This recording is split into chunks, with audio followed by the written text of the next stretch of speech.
విజయనగరం శ్రీ పైడితల్లి అమ్మవారి ఆలయంలో ఈ నెల 25న మహా కుంభాభిషేకం జరగనుంది. ఆలయ పునర్నిర్మాణం, నూతన శిఖర ప్రతిష్టా మహోత్సవంలో భాగంగా ఈ కార్యక్రమం నిర్వహించనున్నారు. స్వస్తి శ్రీ చాంద్రమాన శ్రీ పరాభవనామ సంవత్సర ఉత్తరాయణం నిజ జ్యేష్ఠ మాస శుక్లపక్ష ఏకాదశి గురువారం స్వాతి నక్షత్ర యుక్త సింహలగ్నంలో ఈ మహోత్సవం జరగనున్నట్లు ఆలయ అధికారులు తెలిపారు.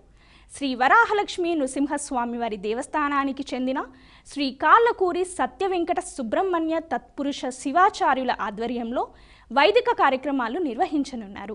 ఈ కార్యక్రమానికి గోవా గవర్నర్ పూసపాటి అశోక్ గజపతిరాజు హాజరు కానున్నారు.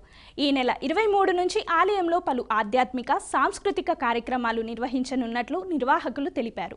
ఈరోజు శ్రీ శ్రీ శ్రీ పైడితల్లమ్మవారు ఆలయ పునర్నిర్మాణం అనేది వర్క్స్ అనేది మనం పరిశీలించాం.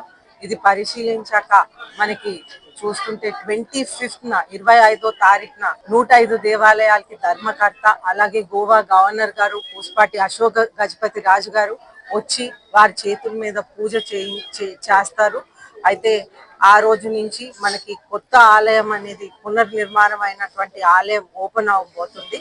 అలాగే మనం చూసుకుంటే పూజలు 23వ తారీఖు నుంచి మొదలై 24వ తారీఖున ఊరేగింపు శిఖర ఊరేగింపు జరుగుతుంది. 24వ తారీఖు 4 గంటలకి శిఖరాలన్నీ కూడా ఊరేగింపించి 5న 7:35కి పూజ అశోక్ గజపతి రాజు గారు చైర్మన్ గారు మొదలు పెడతారు.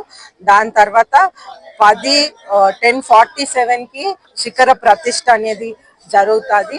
ఎంతో సంతోషం అనిపిస్తుంది.